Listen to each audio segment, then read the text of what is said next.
Je m'appelle Marco Derrien, j'ai 23 ans, bientôt 24. Je suis chef horaire dans une salle d'escalade. Je pose des prises sur un mur d'escalade pour créer des parcours.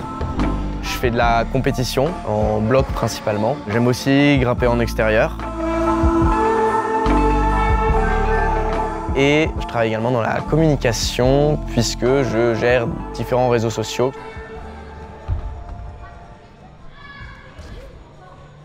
J'ai commencé l'escalade, j'avais 14 ans. Avant, je faisais de la gymnastique. J'ai voulu arrêter parce que problème de croissance, donc je me suis mis à faire de l'escalade dans une salle d'escalade à Nantes qui s'appelle El Cap. Et au bout de 2 ans, j'ai intégré le cours compétition de l'ASPTT Nantes. Ça a été pendant un an, grosse préparation physique, des objectifs, Coupe de France, Championnat de France. Et après, je suis parti à Angers. Je suis rentré en STAPS, études de sport, à la base pour être prof de PS. Spoiler, ça s'est pas fini comme ça. Et c'est là que j'ai commencé à faire un petit peu d'ouverture notamment. Ça s'est développé, j'ai commencé à travailler pour des clubs, puis pour Blockout Nantes. Dans le même temps, je continuais la compétition, ça se passait plutôt bien.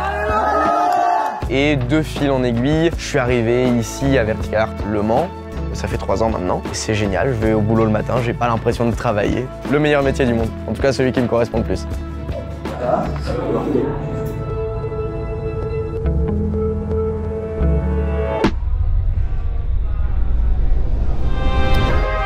Vertical Art, c'est pour moi un laboratoire dans lequel j'expérimente pour poser des nouveaux mouvements, soit des choses que j'ai vues sur les réseaux et dont je m'inspire, soit quelque chose, une idée que j'ai vraiment eue tout seul et que je vais essayer de poser.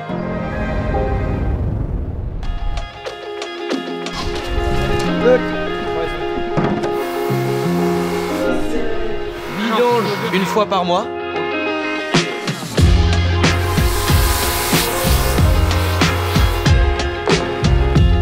C'est un peu patiné, le grain vieillit. Elles étaient pleines de pof là, elles sont nickel. Elles sont comme neuves en fait.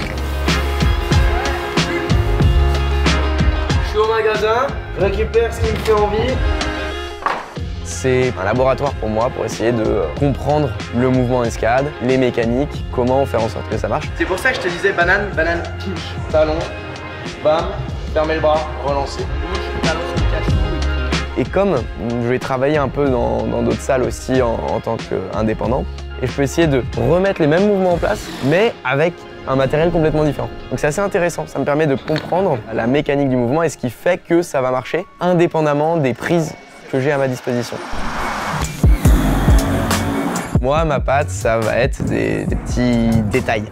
Ça se voit sur mon Instagram, j'aime beaucoup tout ce qui est mouvement dynamique. Ce à quoi on va reconnaître mes ouvertures, c'est on va pas être beaucoup dans de la tenue de prise, tenir des toutes petites réglettes comme ça, ou alors des plats immondes, ça je sais pas très bien faire.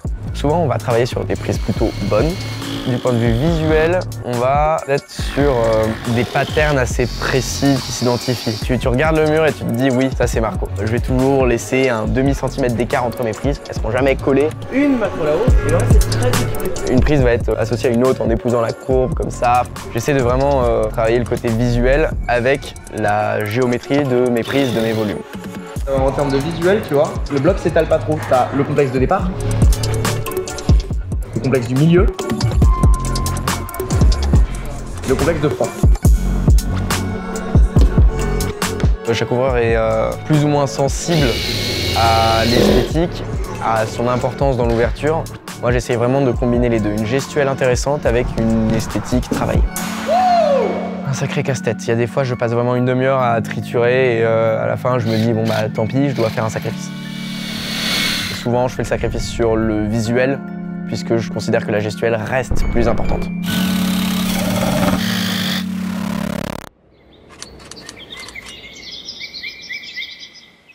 Moi, je grimpe pas énormément en extérieur, je m'y intéresse de plus en plus parce que c'est agréable d'être au contact de la nature, d'être dans le calme, ne pas être dans la comparaison aux autres comme on peut l'être en compétition. Le casse-tête en extérieur, c'est de trouver le bloc que je vais vraiment bien aimer. On est bon. Faudra bien penser à l'effacer. Ça fait partie de tout ce qui est tic extérieur. Faut bien penser à effacer tous les tics et brosser à fond pour laisser le bloc en bon état pour les suivants. Hop. Ah non,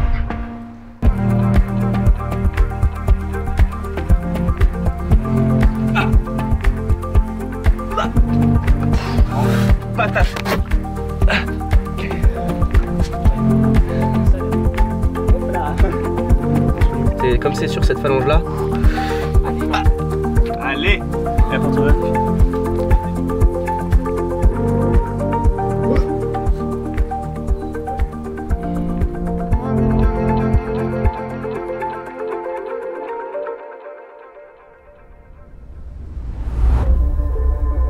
Les cotations en escade, c'est un chiffre et une lettre. Ça va commencer à 3, ça va finir à 9, et puis après, tu as ABC.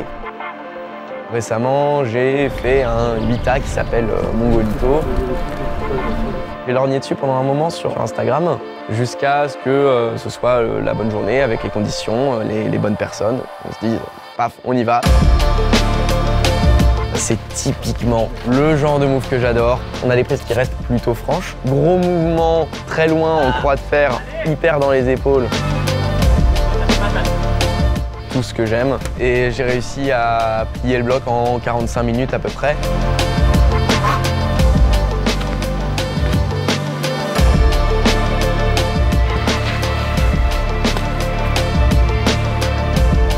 Voilà, c'était la première fois que je faisais un 8A à la séance. C'était un petit 8A. Maintenant, il va falloir regarder pour du 8A+, peut-être 8B à travailler sur plusieurs séances. Donc c'est intéressant de pouvoir se mettre ces objectifs-là de performance, mais pas dans la comparaison aux autres. En bas, en bas, en bas.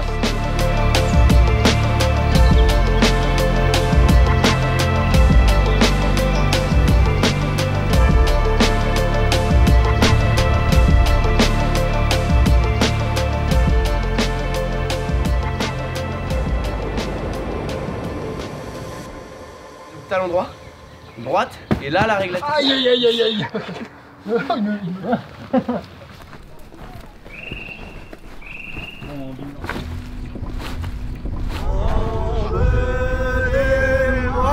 au bout de la terre, emmenez-moi au pays des merveilles. Quand on organise une compétition à la salle, moi ça se passe un mois en amont, je commence déjà à ouvrir des blocs. Je les ouvre, je les prends en photo, je les démonte, je les remonte avant la compétition. Le jour de la compète, il faut être bien réveillé. Je gère l'accueil des différents compétiteurs, que tout se passe bien aux inscriptions, que la saisie des résultats se passe bien sur l'application. Je vais passer toutes les qualifications à regarder comment ça se passe pour évaluer un peu le niveau des grimpeurs sur la journée, savoir si ce qu'on a prévu en finale, c'est trop facile, trop dur, quels ajustements on pourrait faire.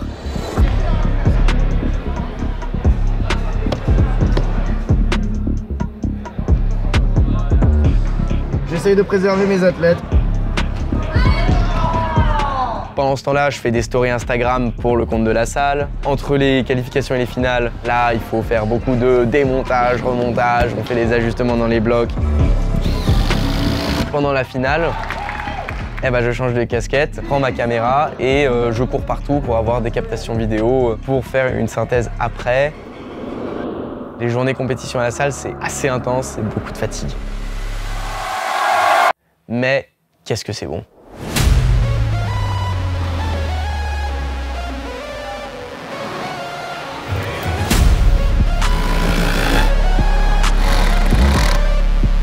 Les deux triangles.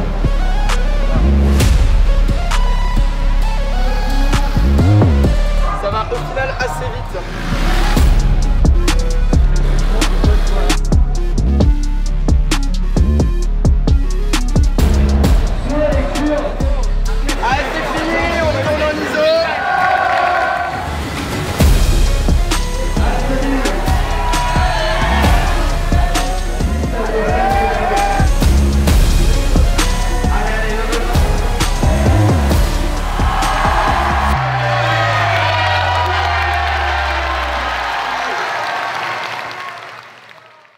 Ah, la satisfaction à la fin de la journée.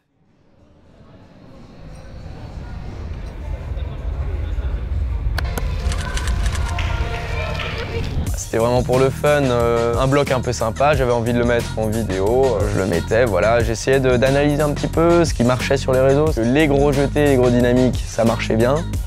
Et quand je me suis rendu compte que j'avais vraiment une carte à jouer dans ce domaine, sur Instagram, les réseaux, là, je me suis mis à aborder la chose avec beaucoup plus de sérieux et de professionnalisme.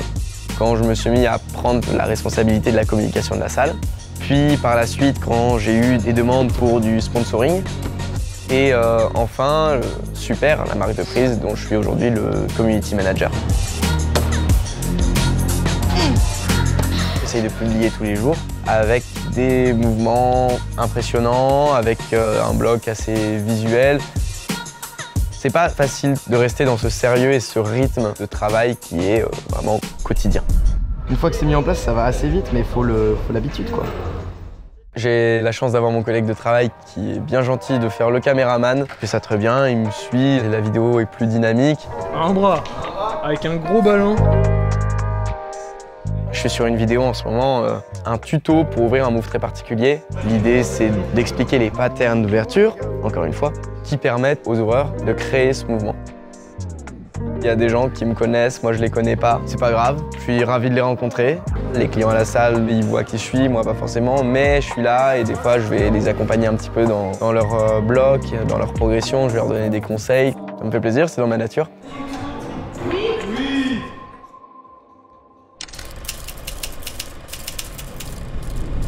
Alors, j'ai commencé la compète, j'avais 16 ans.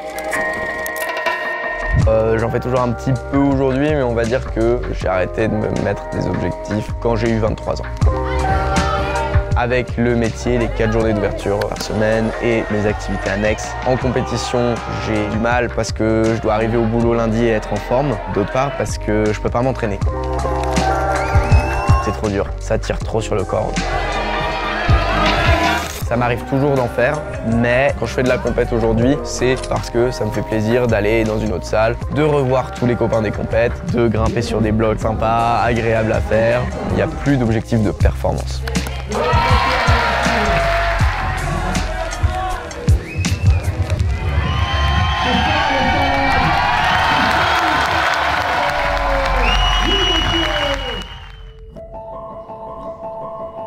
Le lien que je vais avoir entre toutes les différentes activités que je fais, c'est la créativité. Parce que l'ouverture, c'est créer un mouvement ou un pattern visuel sur le mur. C'est allier l'escalade et la création.